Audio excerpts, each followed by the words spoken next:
At number 5, I got the Miami Heat. They made it to the Eastern Conference Championship game last year. They still got Jimmy Butler and his leadership that's captivate this team to play better than what they actually are. And you also still got the Heat culture where they stress their hard work on the defensive end on the floor, and they play collectively as a unit on the defensive end. Bam Adebayo is going to actually have to be more aggressive on the offensive end. You know, it was times last year where he only had shot about 3 or 4 shots during the game, and he's really a great offensive player. He's going to have to play on both sides of the floor this year if he wants them to be higher. That's why I got them right there number 5. Then you got Duncan Robinson. You know, he's a great shooter, but he's a big liability on the defensive end. You know, he got to really work on that one-on-one defense. And then Kyle Lowry, he's going to be healthy this year.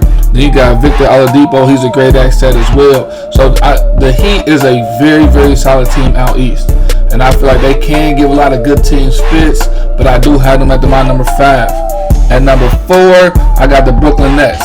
And you know, having Kyrie Irving and Kevin Durant is already giving you some explosive offense right there. And that's what they call it, box office offense right there. But then you also going to add onto an addition a healthy Ben Simmons. And, you know, a lot of people focus on Ben Simmons' offensive game, you know, and they pretty much kind of like give him a lot of constructive criticism and pinpoint what he's doing wrong. But we need to look at what he does right. He's a great a great defensive player. He's one of the best defenders in the league. Yeah, Ben Simmons, a 6'10" point guard. He's a great asset. And I feel like he's actually this Brooklyn team is going to be exciting to watch. You know, once everybody's on the same page, they're going to be very, very exciting to watch. And they just picked up Markieff Morris. He's a great pickup because he's going to bring that team some toughness. I feel like last year was a lot of nice guys on the team. They need some guy to go down there and do the dirty work. You know what I'm saying? Or maybe get in somebody's face at times. Or even check their own teammates. They need somebody like Markieff Morris on the team. Then you got notable role players that's on the team as well as Jay Harris, Patty Mills, Seth Green, TJ Warren. And TJ Warren, I got a question mark by his name due to the fact that he ain't played a game since December 29th, 2020. And that was because he had that stretch factor. But before that happened, he was really dominating in his position in Indiana. But I got the Brooklyn Nets at number 4.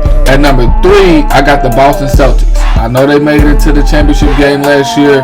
I know they went toe-to-toe with Steph Curry, one of the greatest shooters that we have seen. Pretty much a great Golden State team, actually.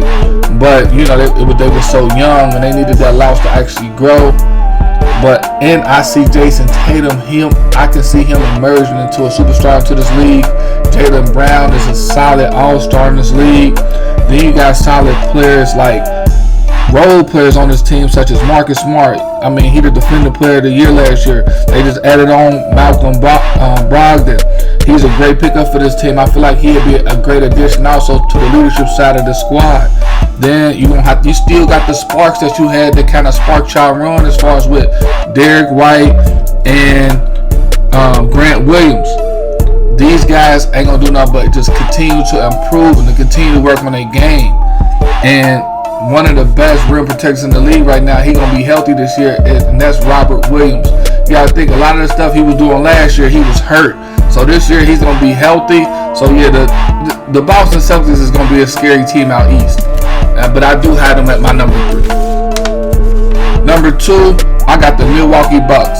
With Giannis Antetokounmpo and the hard work and the work ethic that he puts out there, they don't do nothing but bleed on to the role players of this team and motivate them to want to play even better. And then we also going to have a healthy Chris Middleton.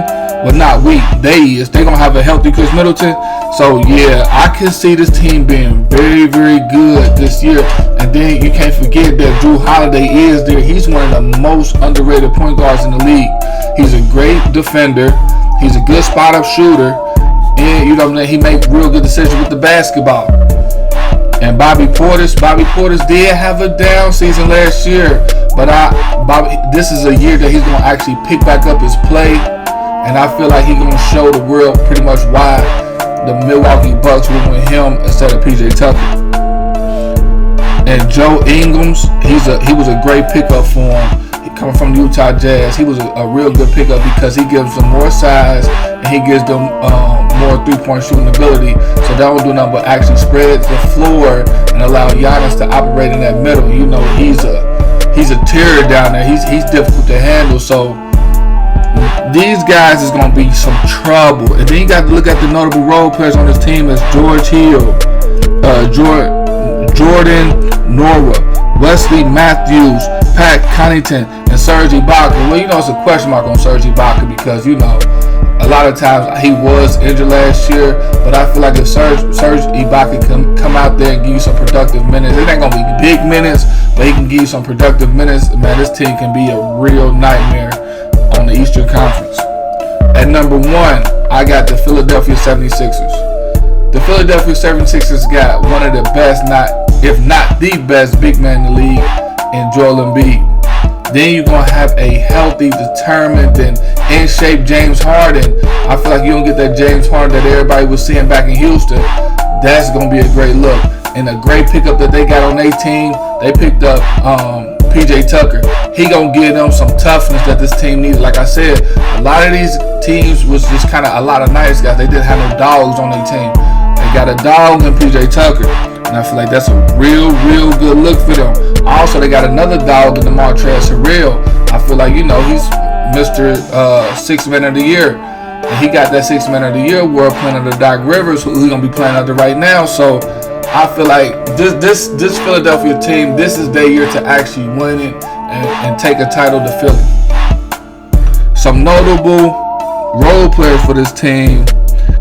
You got Maltese Thybulle, solid defender. Tobias Harris. And Tobias Harris really has potential to be an all-star in this league. I feel like Tobias Harris, this is his year. This is like his make it or break it year. And I feel like he really focused this year and they really want that championship. Yeah, they're going to be a problem in the league. And we can't forget about the development of Tyrese Maxey.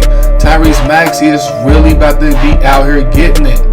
Like, he had a real good run in the postseason last year. He ain't going to do nothing but just build onto that. So I got the team I see number 1 in the Eastern Conference Finals. Well, I'm sorry, not Conference Finals, but in the Eastern Conference is the Philadelphia 76ers. So please make sure that y'all like the video, leave a comment below, let me know your thoughts, and subscribe to the channel.